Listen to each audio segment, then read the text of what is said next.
Bienvenidos a su podcast favorito, a Conversando de Salud Mental, un espacio producido por Neurosen, Psicoterapia y Neuropsicología.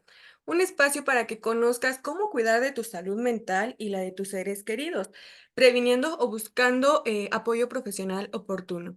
Y pues bueno, es el primer episodio de este año, de este 2024, esperando que hayan pasado unas excelentes fiestas en compañía de sus seres queridos, de su familia.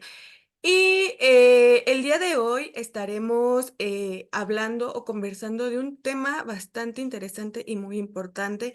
Esto en el marco del 13 de enero, que es el Día Mundial para la lucha contra la depresión, que tiene como título, como nombre, Entre sombras, descifrando el laberinto de la depresión juvenil, con nuestro especialista, el maestro Misael Vargas, el cual pues tiene una amplia experiencia, el cual ha estudiado bastante y sobre todo tiene la sensibilidad para poder tratar estos temas.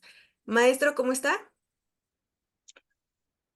Afortunadamente aquí estamos sanos, abriendo el 2024 con esta semana que vamos a tener que se llama la Semana Luces contra la Depresión. Vamos a tener ahí 3 webinars y bueno, este es como el entremés, ¿no? Como el aperitivo para que después entremos con otros colegas que colaboran aquí en Neurocen y que van a abordar distintos temas relacionados con la depresión, ¿no? Y aquí estamos, pues aportándole un granito de arena a un tema y a una población que a veces parece estar, por eso es que se le titula Entre Sombras, y ahorita vamos a ilustrar por qué y para qué este capítulo, ¿no? Este episodio. Ok, bueno, suena bastante interesante y un placer tenerlo aquí y sin más preámbulos me gustaría comenzar preguntándole, pues, ¿qué es la depresión? ¿Va? Sí, pertinente, sobre todo porque se ha vulgarizado el término depresión, ¿no? Ya cualquiera dice, es que estoy depre, ¿no? Es que estoy en la depresión, caí en la depresión. Y la verdad es que si supieran en realidad lo que es vivir en una depresión, no lo diríamos tan sencillo, ¿no? O tan coloquialmente, ¿no? Bueno, primero, depresión viene del latín deprimere, que significa abatimiento. Ujú. ¿Y qué es el abatimiento? Pues es una sensación, un estado de estar derrumbado o doblegado, ¿no? Sí. Entonces, cuando hablamos de depresión, es una metáfora, así, que nos debe de llevar a un estado completamente de derrota del ser humano, ¿no? De ahí que siempre hay que ser muy cuidadosos con el término, utilizarlo adecuadamente, ¿sí? Sobre todo los que somos profesionistas, pero también para las personas del vulgo, ¿no? No cualquiera es estar deprimido, ¿no? No una tristeza, un estado de ánimo bajo, ¿sí? O un llanto, ¿sí? Es una depresión, ¿no? La depresión es un cuadro complejo que va a tener toda una serie de características fundamentales. La primera, pues es que la persona debe estar en un estado de ánimo bajo. La otra, que debe de perder el interés y el placer por las actividades que usualmente le generaban estas sensaciones. Esos son los dos primeros indicadores, ¿no? Y después, durante al menos 2 semanas, ¿sí? Presentar 5 de estos siguientes síntomas, ¿no? ¿Sí? El sentimiento de estar triste, la disminución del interés o del placer, la pérdida de peso o también el aumento de peso, padecer insomnio, cualquier tipo de insomnio, o hipersomnia, que es dormir demasiado, sentir un estado de agitamiento o también lo contrario, que la persona se alente, que se mueva con mucha lentitud, ¿no? La fatiga o pérdida de energía que también va asociada al placer, los sentimientos de inutilidad o desesperanza son característicos. Va a haber problemas en términos de funcionamiento cognitivo, ¿sí? Va a dificultarse concentrarse, pensar con claridad. Y por último, pensamientos de muerte o suicidio también recurrentes, ¿no? sea, mínimo 5 de estos se deben de presentar en un cuadro. Y aparte, deben de tener como consecuencia que va a generar impacto negativo en en las esferas de la vida de la persona, en su esfera social, en su esfera interpersonal, de pareja, familiar, educativa, laboral. Y por último, que no puede estar no provocado por una sustancia, porque también hay depresiones inducidas por el consumo de sustancias. Entonces, cuando hablamos de una depresión, estamos hablando de este tipo de cuadro muy complejo y sofisticado, el cual solamente puede ser diagnosticado. Eso hay que apuntarlo, ¿no? Entonces, a a eso le llamamos depresión, ¿sí? Como no sé si con esto fui claro en en la definición para el público. Claro que sí, solo que se perdió una parte donde nos comentaba que esto debe de estar diagnosticado por. Por un psiquiatra, ¿sí? O sea, el único estipulado para decir esta persona tiene depresión o presenta un cuadro depresivo mayor es el psiquiatra, no nadie más, ¿sí? Los psicoterapeutas como un servidor, los psicólogos, los médicos generales pueden sospechar que haya un cuadro depresivo, ¿no? Sí, pero siempre es importante la confirmación por parte del psiquiatra. Claro que sí. Fíjese que esto es bien importante, esta parte del diagnóstico, porque como usted bien lo mencionaba al principio, de que ya cualquiera dice de, ay, estoy deprimido o tengo depresión. Ya se popularizó bastante este término, ¿no? Ya cualquiera persona ya puede decir, tengo depresión. Y sí es bien importante y que justo este es el objetivo de nuestro podcast, es que busquemos ayuda de profesionales, que recurramos a profesionales de la salud mental y vaya, nos den el adecuado tratamiento, la adecuada intervención, ¿no? Porque ahorita en redes sociales abundan eh, personas que pues sí tienen o se presentan como psicólogos y te dan cuál es la sintomatología, ¿no? De la depresión o de cualquier trastorno por el DSM. Y no falta quien dice, yo tengo todo eso, yo lo presento, yo tengo depresión. Entonces, sí es Ujú. bien importante tener estas consultas con profesionales de la salud mental, ¿no? Ahora, ¿cómo afecta a los jóvenes actualmente? Fíjate que esto es bien importante señalarlo y ponerlo en la mesa de la discusión de la salud pública, porque si uno revisa la literatura científica, uno puede irse a los repositorios de ciencia, ¿sí? Y difícilmente vamos a encontrar estudios de depresión sobre jóvenes, muy difícilmente, porque casi todo se concentra en dos poblaciones, niños y adolescentes por un lado y por otro adultos mayores. Y pareciera que en el medio, No hay ¿sí? La nada. juventud y la adultez, pareciera que no viven o no conviven con no presentan la depresión, ¿no? Eh, por un lado, ¿no? Y por otro lado, hay estudios y hay perspectivas como, como la OMS, donde la juventud la engloban con la adolescencia. Entonces hacen estadísticos desde los 15 años hasta los 29 años. Y eso es un grave error, tanto metodológico como epistemológico, como teórico. ¿Por qué? Porque la juventud tiene sus determinantes, sus tareas psicológicas, sociales, muy distintas a las de la adolescencia. El joven, ¿sí? De 20 años, ¿sí? Para arriba, pues se va a enfrentar con retos por su autonomía, por su independencia de los padres, cosa que no tiene un adolescente, ¿sí? Del 15, 17 años, ¿no? El, el joven va a estar ante el reto de finalizar posiblemente su proceso académico e ingresar, ¿sí?, al mercado laboral. Esto no quiere decir que adolescentes estén en el mercado laboral, ¿sí?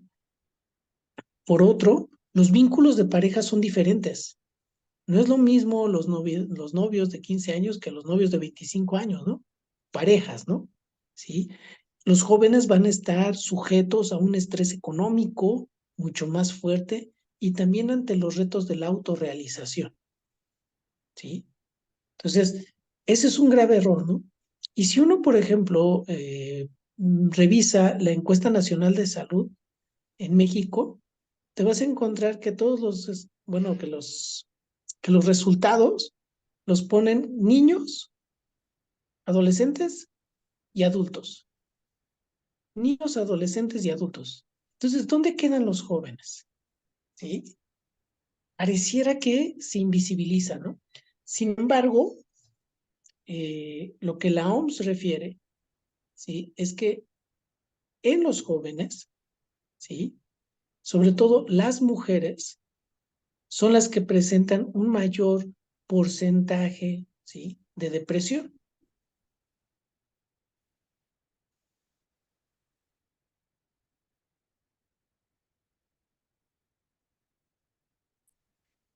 Ok, tuvimos una pequeñita pausa técnica, pero retomamos el tema donde nos explicaba justamente que de acuerdo a la OMS, las mujeres pues presentaban mayor síntomas o signos de depresión.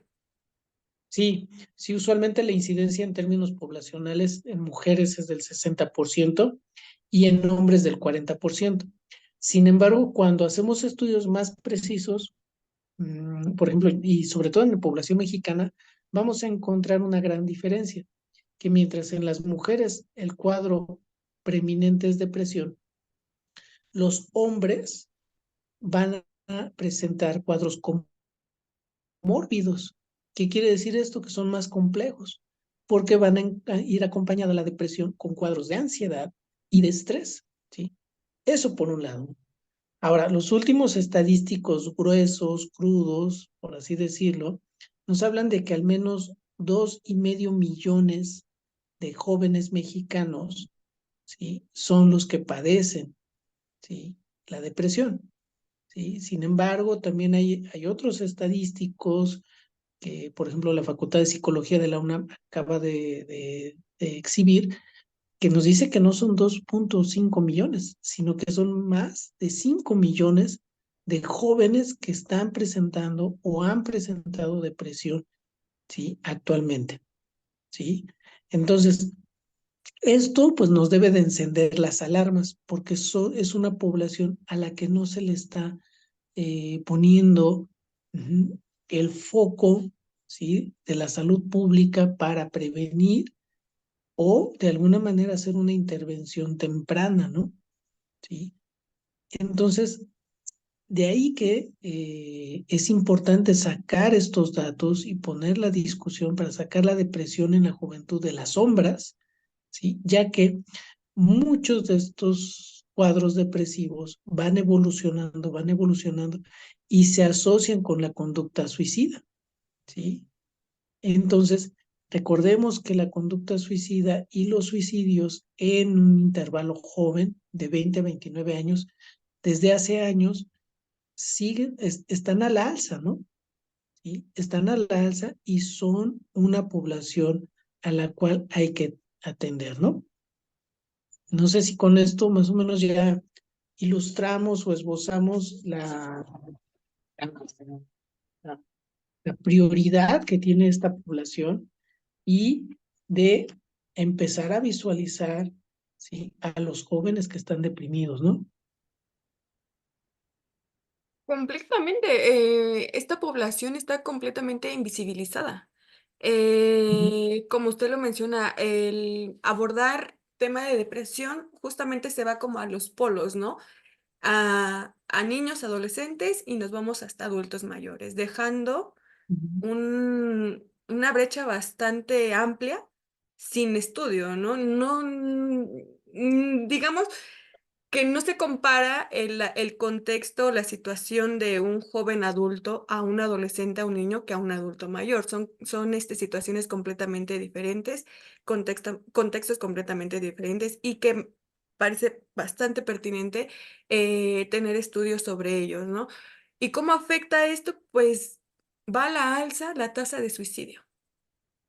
Ujú, Este es el sí. principal factor, cómo los está afectando. Las tasas de suicidio están en aumento considerablemente, ¿no? Entonces, Ujú. aquí me gustaría que nos pudiera explicar cuáles serían esos factores de riesgo que los jóvenes, para que los jóvenes puedan desarrollar depresión.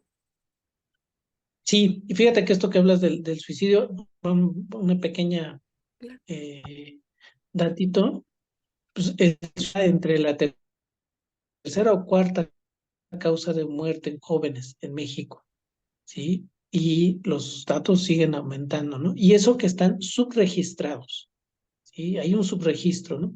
Ahora, sobre los factores de riesgo en los jóvenes, hay que apuntar varios, ¿sí? Y voy a cerrar también estos factores con cuáles son las conductas más típicas de alarma y de alerta depresiva en los jóvenes, ¿sale? Entonces, Perfecto. número uno es el estilo de crianza. Jóvenes que han sido criados en familias violentas, ¿sí?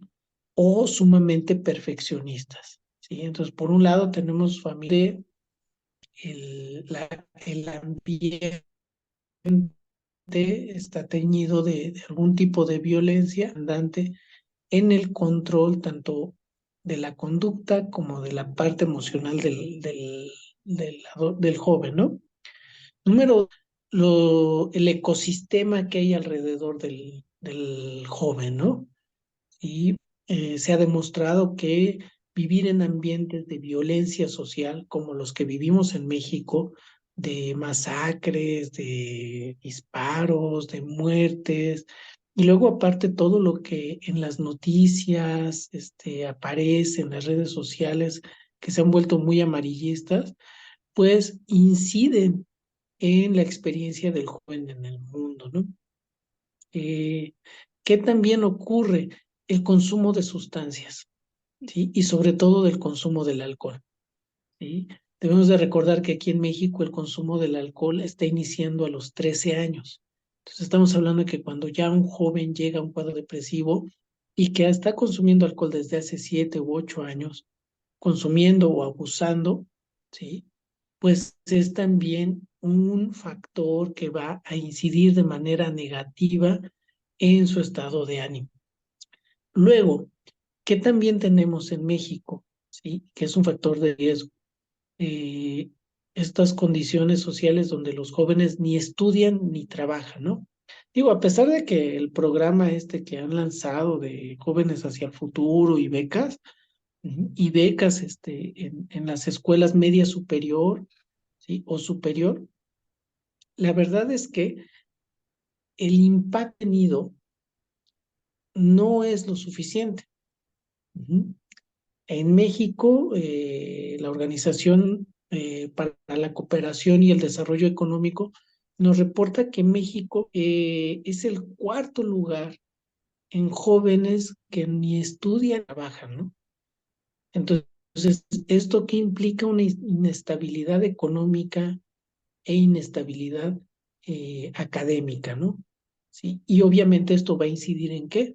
En la autorrealización del joven, ¿sí? Su sentimiento de productividad, de utilidad, su sensación de poder, ¿no? Obviamente esto también está asociado con el fracaso escolar, ujú, que aquí en México, pues, abunda, ¿no? Otro de los factores que viven los jóvenes por la misma edad, pues son las pérdidas significativas, ¿no? Jóvenes que padecen algún tipo de enfermedad grave o crónico-degenerativa, porque ahora ya también los jóvenes desde temprana edad empiezan a presentar este tipo de cuadros, pérdidas de personas significativas, los abuelitos, que usualmente son los que terminan criando actualmente a los adolescentes y a los jóvenes, ya que papá y mamá salen, ¿sí? Los divorcios entre los padres, ¿sí? Todas estas pérdidas significativas, ujú, la pérdida de la relación de pareja, ¿no? Sí. Entonces, ahora, con base en esto, ¿cuáles son, digamos, las 5 alarmas que los estudios en México refieren como características de la población joven en México? Número uno, la tristeza o el llanto, ¿sí? Digo, los estudios que se han hecho en jóvenes nos refieren que esta es una constante del cuadro depresivo. Dos, sentimientos de vacío y de desesperanza, ¿sí? Es decir, una experiencia de no sé a dónde voy, ¿sí? De pérdida de sentido de vida o de pérdida de la perspectiva de futuro, ¿sí? Jóvenes que no ven.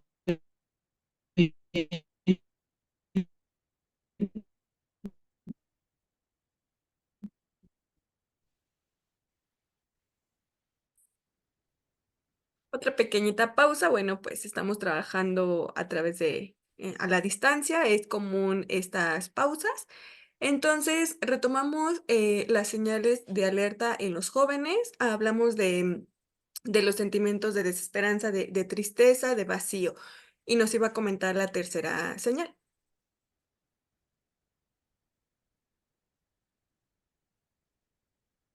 Y los jóvenes que pierden el interés por sus actividades.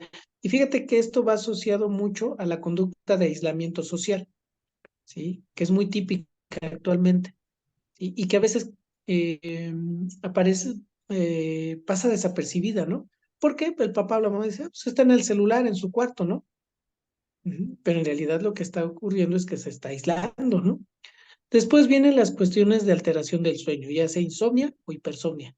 Y por último, los arrebatos de enojo o irritabilidad, ¿sí? Esas son como las 5 conductas más típicas, ¿sí? De depresión en jóvenes. Ahora, con base en esto, hay estudios, ¿sí? Como el de González y Jiménez, que nos refiere que la depresión, ¿sí? En jóvenes se va a dar más en el intervalo de los 20 a los 25 años, ¿sí? Es decir, este periodo es clave de los 20 a los 25 años. ¿Sí? Y fíjate un poco de estudios de depresión con jóvenes, el 100% de ellos ha tenido en alguna ocasión un intento suicida. Así de alarmante es, ¿no? ¿Por qué? Porque la depresión lo que va a generar, ¿sí? En los jóvenes son conductas de riesgo. Ujú. Puede ser suicidio, puede ser mantener relaciones sexuales de peligrosas o de riesgo, y también da pie al consumo, al consumo, abuso de sustancias psicoactivas, ¿no? De ahí que es bien importante el tema de la depresión en jóvenes. No sé si con esto ya fue ilustrativo para la audiencia. Considero que fue bastante ilustrativo.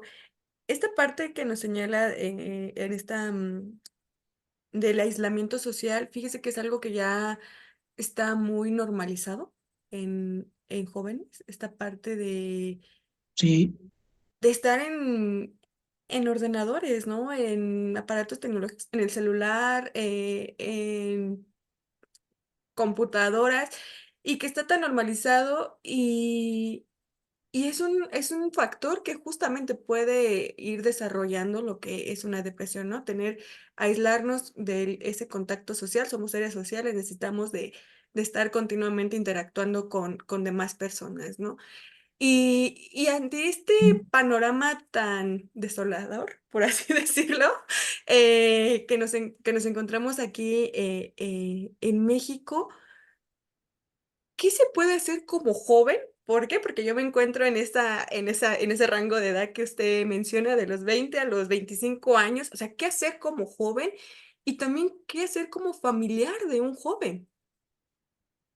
sí, claro. Fíjate que esto es donde se pone más complicado, ¿no? Porque el joven, pues ya es un adulto, ¿no? Entonces, como tal, habría que responsabilizarse de uno mismo, ¿no? Entonces, ¿qué puedes tú hacer como joven? Pues justamente no aislarte, ¿no? Entonces, en tu ocio, pues buscar actividades recreativas que te vinculen con los demás, ¿no? Jugar algún deporte, practicar un arte, ¿sí? Socializar, ¿sí? Generar vínculos, porque la generación de vínculos lo que te va a brindar, ¿sí? Es alegría, ¿no? Y la alegría, pues no es más que la sensación de que vivir la vida es gratificante, ¿no? Practicar el deporte es fundamental, la práctica de algún deporte, cuidar mucho el descanso, ¿sí? El sueño, ¿sí? El dormir, ¿sí? El llevar una rutina sana de sueño te va a favorecer, les va a favorecer, ¿sí? Al cerebro para evitar que esté irritable, ¿no? Eh, Buscar estrategias, ¿sí? De mejorar tu autoestima o buscar asesoría o experiencias de autoestima, ¿sí? Que permitan valorarte a ti mismo, agradecer por el día a día. Me parece que esta práctica de agradecer y de reconocer lo que hay en la vida de uno es fundamental, ¿no? Digo, actualmente que se está dando mucho esto de la meditación Ujú. como práctica, también es muy sano, ¿no? Es muy recomendable, ¿no? Ahora, como familiar, fíjate que aquí me gustaría mucho señalar lo que varios estudios del Instituto Nacional de Psiquiatría Juan Ramón de la Fuente refieren, ¿no? Sobre todo el equipo de investigadores consolidado de Borges y Medina Mora, que nos refieren que muchos de los jóvenes, sí, o de los adultos que llegan buscando apoyo, sí, por un cuadro depresivo, tardan alrededor de 10 años desde que inicia la depresión, ¿no? Desde que empiezan los primeros signos y síntomas de depresión, ¿sí? Y en muchas ocasiones han pasado por 2 o 3 cuadros depresivos, ¿no? Y tanto la persona como la familia no buscan ayuda profesional. ¿No? Y muchos de estos cuadros depresivos en jóvenes inician desde la adolescencia. Entonces, ¿qué es lo que refiere Borges y Medina Mora y su equipo?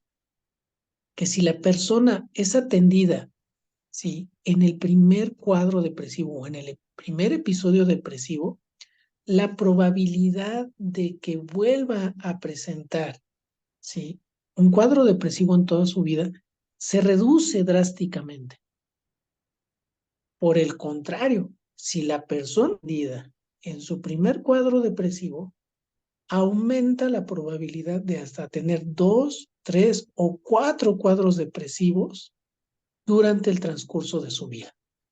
Y pues eso es terrible, porque imagínate las consecuencias que va a tener en su vida y en su entorno familiar esta persona. Entonces, si tú como familiar identificas que tu joven se está aislando, está durmiendo de más, anda irritable, ya no practica el fútbol, cuidado, alerta, hay que buscar ayuda, ¿no?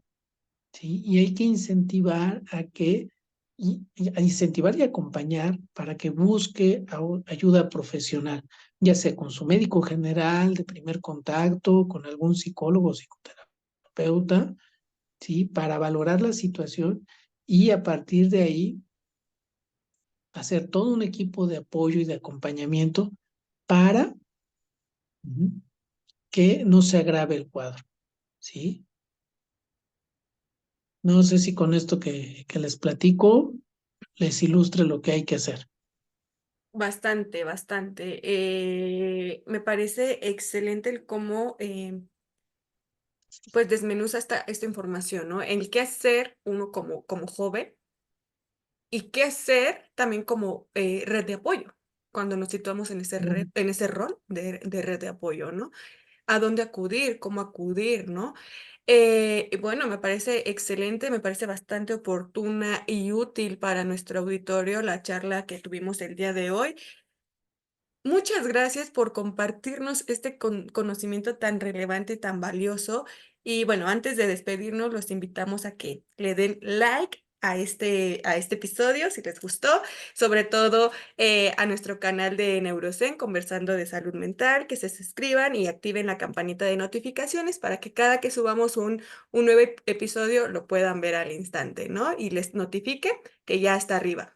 De igual forma, que nos sigan en nuestras páginas de Facebook, que aparecemos como Neurosen, en Instagram como neuro.zen, y invitarlos a las próximas actividades que tendremos en esta semana, en marco del 13 de enero, contra la lucha contra la depresión, ¿no? Estaremos subiendo en nuestras páginas oficiales los links para que puedan acceder a estas conferencias con nuestros colegas especialistas también en el tema, y lo mejor que es gratuito, ¿no? O sea, qué maravilloso que tener toda esta información a la mano de una forma gratuita, con profesionales que están altamente capacitados, que tienen este compromiso para cuidar de la salud mental y estar compartiendo todo este conocimiento científico a la comodidad de nuestras casas. ¿Por qué? Porque van a ser en línea, ¿no? Entonces no va a ser necesario que se trasladen a algún lugar en específico. Desde su celular, desde su tablet, desde su computadora, van a tener acceso a estas conferencias. Y pues bueno, ahora sí nos despedimos, les deseamos siempre lo mejor y hasta la próxima. Muchas gracias. Nos esperamos.